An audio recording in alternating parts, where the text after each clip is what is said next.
India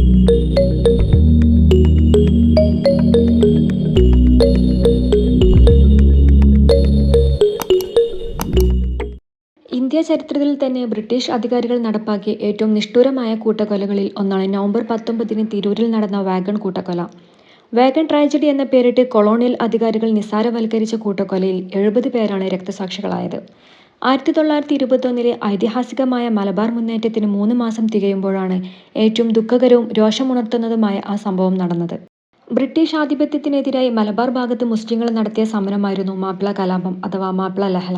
Kerala ചരിത്രത്തിൽ മുസ്ലിങ്ങൾ നടത്തിയ പ്രസിദ്ധമായ സമരമാണിത്.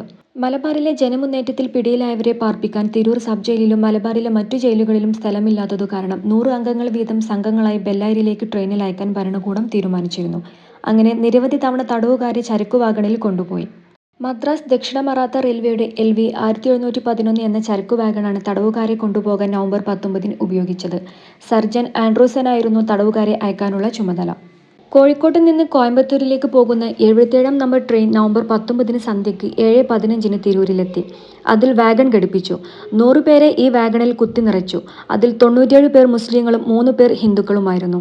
3 അറകളുള്ള വാഗണിന്റെ ചുമർ മരപ്പലകകൾ കൊണ്ട് തീർത്തതാണ്. മുകൾ വശം ഇരുമ്പും. ചരക്കുകൾ കയറ്റുന്നതിനാൽ വാഗണിന് വായുസഞ്ചാരമില്ലാത്ത ഷട്ടറാണുണ്ടായിരുന്നത്. വാഗണിന് തൊട്ടു മുന്നിൽ ബ്രേക്ക് വാനിൽ ഗാർഡുണ്ടായിരുന്നു. ബ്രേക്ക് വാനിന്റെ മുന്നിൽ 3rd ക്ലാസ് കമ്പാർട്ട്മെന്റിൽ അതിന്റെ ഹെഡ് കോൺസ്റ്റബിളും 5 കോൺസ്റ്റബിൾമാരും യാത്ര ചെയ്തു. ട്രെയിൻ 8:40 ഷൊർണൂർ റെയിൽവേ സ്റ്റേഷനിൽ എത്തിയപ്പോഴേ തടവുകാർ അവശരായിരുന്നു. എന്നാൽ ഉദ്യോഗസ്ഥർ തടവുകാരെ പരിഗണിച്ചില്ല. അവരുടെ അലമുറകളും രോദനവും ആരും ശ്രദ്ധിച്ചില്ല. രാത്രി 12:30 ട്രെയിൻ പോത്തന്നൂരിലെത്തി. അപ്പോഴാണ് ട്രെയിനിലെ പോലീസുകാർ മരണമറിഞ്ഞത്. അപ്പോഴേക്കും 56 പേർ മരിച്ചിരുന്നു. ഈ 56 മൃതദേഹങ്ങൾ അതേ വാഗണിൽ കിടത്തി തിരൂരിലേക്ക് അയച്ചു. സർജൻ ആൻഡ്രൂസിനായിരുന്നു അതിന്റെയും മേൽനോട്ടം. പുലർച്ചെ 4:30 ശേഷിക്കുന്ന 44 പേരുമായി ഡോക്ടർ കോണറുടെ നേതൃത്വത്തിൽ ട്രെയിൻ കോയമ്പത്തൂരിലേക്ക് പോയി. കോയമ്പത്തൂർ എത്തിയപ്പോഴേക്കും ഇതിൽ 6 പേർ മരിച്ചു. 13 പേരെ കോയമ്പത്തൂർ സിവിൽ ഹോസ്പിറ്റലിലും 25 പേരെ സെൻട്രൽ ജയിൽ ഹോസ്പിറ്റലിലേക്കും കൊണ്ടുപോയി. സിവിൽ ഹോസ്പിറ്റലിൽ കൊണ്ടുപോകാൻ ഉദ്ദേശിച്ച 13 പേരിൽ 2 പേർ അന്നും 4 പേർ അടുത്ത ദിവസവും മരിച്ചു. നവംബർ 26 2 പേർ കൂടി മരിച്ചു. മൊത്തം 70 മരണമായി. തിരൂരിൽ തിരിച്ചെത്തിയ മൃതദേഹങ്ങളിൽ 52 എണ്ണം നാട്ടുകാർ ഏറ്റുവാങ്ങി. 44 മൃതദേഹങ്ങൾ കോരങ്ങോത്ത് പള്ളിയിലും 4 എണ്ണം ജുമാ പള്ളിയിലും അടക്കി. ഹിന്ദുക്കളുടെ മൃതദേഹം മുത്തൂർ കുന്നിലും അടക്കം ചെയ്തു. മലബാർ കലാപത്തോടനുബന്ധിച്ച് ബ്രിട്ടീഷ് ഭരണകൂടം നടത്തിയ ഏറ്റവും ക്രൂരമായ നരനായിട്ടാണ് വാഗൺ ട്രാജഡി എന്ന കൂട്ടക്കൊല. ബ്രിട്ടീഷുകാർ അവരുടെ മേലിൽ നിന്നും ഇതിന്റെ പഴി ഒഴിവാക്കാൻ വേണ്ടി വിളിച്ച ഒരു പേരാണ് വാഗൺ ട്രാജഡി. ഈ സംഭവത്തിന് അവർ ദുരന്തം എന്ന പേര് കൂട്ടി വിളിക്കാൻ തുടങ്ങിയതോടെ അറിയാതെ നടന്ന ഒരു കാര്യമായി അവർ ആ സംഭവത്തെ മാറ്റിയെടുക്കാൻ ശ്രമിച്ചു. എന്നാൽ അത് അക്ഷരാർത്ഥത്തിൽ ഒരു കൂട്ടക്കൊലപാതകമായിരുന്നു. 1921 നവംബർ 19 വെള്ളപ്പട്ടാളം പിടികൂടിയ തടവുകാരെ അടച്ചിട്ട ചരക്കുവണ്ടികളിൽ ജയിലുകളിലേക്ക് അയച്ചു. കാറ്റും വെളിച്ചവും കടക്കാത്ത സാമാന്യ വണ്ടികളിൽ പലപ്പോഴായി ഏകദേശം 300 മാപ്പിള തടവുകാരെ മിലിട്ടറി ക്യാമ്പുകളിൽ എത്തിച്ചതായി വാഗൺ ട്രാജഡി വിചാരണ വേളയിൽ തെളിഞ്ഞിട്ടുണ്ട്.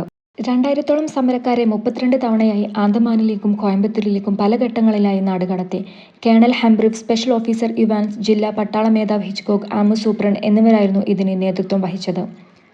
പട്ടാള ഓഫീസറായ ഹിച്ച്കോക്കാണ് പുറത്തുള്ളവർ കലാപകാരികളെ കാണുന്നത് തടയാൻ തന്റെ ആശയം നടപ്പാക്കിയത്. നവംബർ 10 മുതൽ നാടിന്റെ നാനാഭാഗത്തു നിന്നും മലബാർ കലാപത്തിന്റെ പേരിൽ നിരവധി പോരാളികളെ അറസ്റ്റ് ചെയ്യാൻ തുടങ്ങിയിരുന്നു. മലബാറിലെ ജയിലുകൾ നിറഞ്ഞു കവിഞ്ഞു. അധിക പേരെയും കള്ളക്കേസ് ചമച്ചായിരുന്നു പോലീസ് പിടികൂടിയത്. പുലാമന്തോൾ പാലം പൊളിച്ചെന്നായിരുന്നു വാഗണിൽ അടച്ചവരിൽ ചുമത്തിയ കുറ്റം. നവംബർ 19 കുറ്റം ചെയ്തവരോ അല്ലാത്തവരോ ആയ 100ഓളം തടവുകാരെ MS ആൻഡം റെയിൽവേയുടെ 1711 നമ്പർ വാഗണിൽ തിരൂർ റെയിൽവേ സ്റ്റേഷനിൽ നിന്നും കോയമ്പത്തൂരിലേക്ക് അയച്ചു. വെള്ളമോ വെളിച്ചമോ വായുവോ ഇല്ലാതെ മണിക്കൂറുകൾ നീണ്ട യാത്രയായിരുന്നു. തിരൂർ സ്റ്റേഷൻ വിട്ടപ്പോൾ തന്നെ ദാഹിച്ചു വരണ്ടും പ്രാണവായുവിനായും മരണവെപ്രാളം തുടങ്ങി. ആ കരച്ചിലൊന്നും കാവൽ പോലീസ് വകവെച്ചില്ല. വണ്ടി ഷൊർണൂരും ഒലവക്കോട്ടും അല്പസമയം നിർത്തി. അപ്പോഴും ആ ദീനരോദനം പട്ടാളം കേട്ടതായി നടിച്ചില്ല. പുലർച്ചെ തമിഴ്നാട്ടിലെ പോത്തന്നൂരിലെത്തി. വാഗൺ തുറന്നപ്പോൾ കണ്ടത് മരണവെപ്രാളത്തിൽ പരസ്പരം മാന്തിപ്പൊളിച്ചും കെട്ടിപ്പിടിച്ചും വിറങ്ങലിച്ചു കിടന്ന 64 മൃതദേഹങ്ങളാണ്. അന്വേഷണം വേണമെന്ന ആവശ്യം ശക്തമായതോടെ ഒരു കമ്മിറ്റിയെ ചുമതലപ്പെടുത്തി. Malabar special commissioner AR Knapp ചെയർമാനും Madirasi retired presidency magistrate Abbas Ali, മണ്ണാർക്കാട്ടെ കല്ലടി മൊയ്തു, അഡ്വക്കേറ്റ് മഞ്ചേരി സുന്ദരയ്യർ എന്നിവർ അംഗങ്ങളായ കമ്മിറ്റിക്കായിരുന്നു അന്വേഷണ ചുമതല. വാഗൺ നിർമ്മിച്ച കമ്പനിക്കാരും അത് ഏൽപ്പിച്ചു കൊടുത്ത ഇൻസ്പെക്ടറുമാണ് കുറ്റക്കാർ എന്നാണ് റിപ്പോർട്ട് വന്നത്. അന്വേഷണ റിപ്പോർട്ടിനെ തുടർന്ന് റെയിൽവേ സർജൻ ആൻഡ്രൂസ്, ഒരു പോലീസ് ഹെഡ് കോൺസ്റ്റബിൾ എന്നിവരെ പ്രതിയാക്കി മദിരാശി ഗവൺമെന്റ് കേസെടുത്തെങ്കിലും കോടതി 2 പേരെയും വെറുതെ വിട്ടു.